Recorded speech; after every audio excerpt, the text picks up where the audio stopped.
Hi everyone, I am here with our Christmas story. This is the last Christmas story in the book. It lasted right through to the very day of Christmas.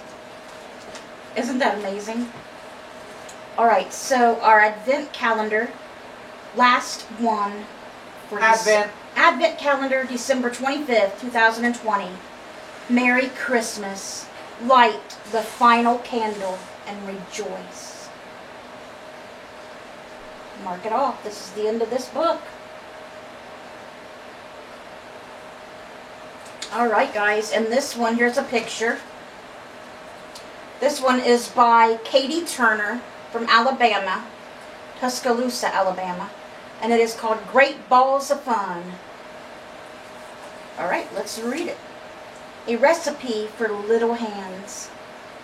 I thought I loved Christmas as much as anyone ever could, but when our daughter Elizabeth was born, my holiday cheer jumped to a new level.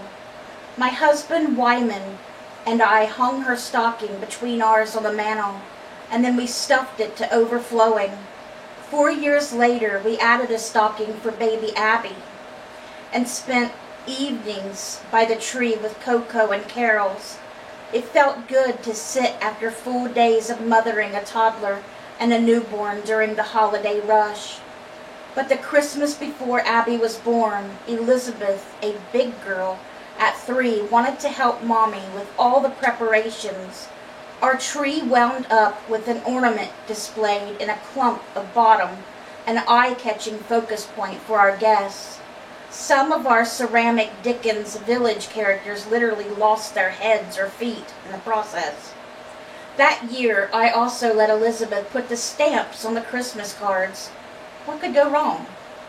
Every single stamp was placed with care at a different angle, a different spot, perhaps upside down and 3 inches from the edge, or on the back side of the envelope entirely. I'm still not sure how many of those cards actually reached their intended recipients. We moved on to wrapping presents, which Elizabeth did with flair, using socks and glitter under Wyman's watchful eye. This one needs another bow, where it might fit with the others fighting for space. Nobody knew, but she did make use of every bow in the house. Elizabeth's personal style would have no equal on Pinterest. I'd sign my name to the gift tags ahead of time with love from Katie and so on. Wyman could write the rest.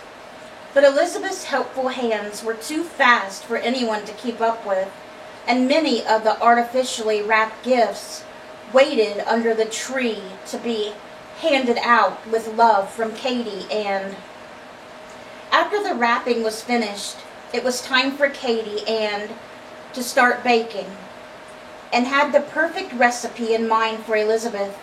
So far, her kitchen duties had been limited to crushing crackers and putting them on top of a casserole before it went into the oven.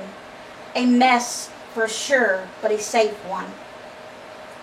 She was now ready to put the finishing touch on my mother's famous date nut balls by rolling them in powdered sugar, just like I had done when I was her age. I moved purposely into the kitchen with my big pregnant belly. I chopped the nuts. Wyman stirred the candy mixture onto the stove, and Elizabeth waited patiently at the table for her turn to shine. Once the mixture was ready and cooked down enough to handle, it was Mommy and Daddy's job to roll 1 dollop at a time between our palms and drop the balls on a plate. Wyman was a bit overzealous, and instead of using a light rolling motion with his palms, he squeezed the mixture so hard. There's a picture of Katie when she was little making the balls. He squeezed the mixture so hard, butter escaped it and ran down his forearms. Elizabeth and I resigned him to the role of documentary photographer, and the actual date balls became a mother-daughter thing, just the way they'd started out with my mom and me. By the time we were done, it looked like it had snowed in our kitchen. No matter. Elizabeth's first batch of date balls was a raging success.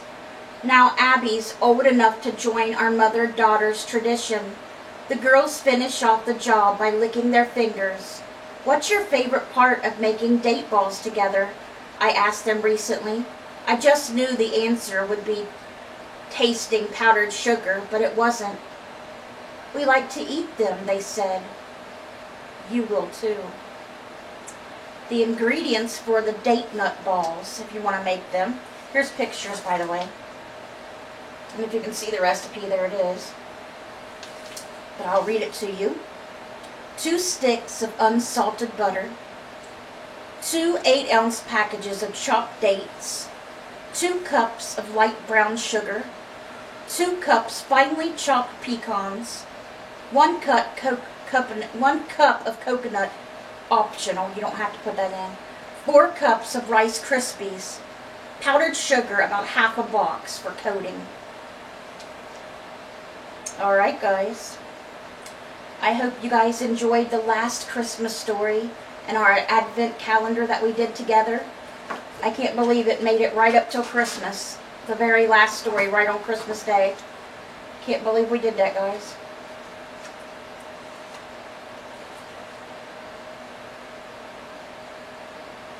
Wow.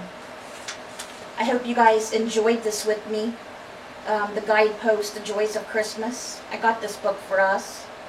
So I hope you enjoyed it, and I hope you guys have all had a very Merry Christmas. We love you guys. God bless you. Bye. You have to share that fan. I'm hot. I'm not sharing nothing. Stealing it from me. I didn't steal it. You're always hot. Ah,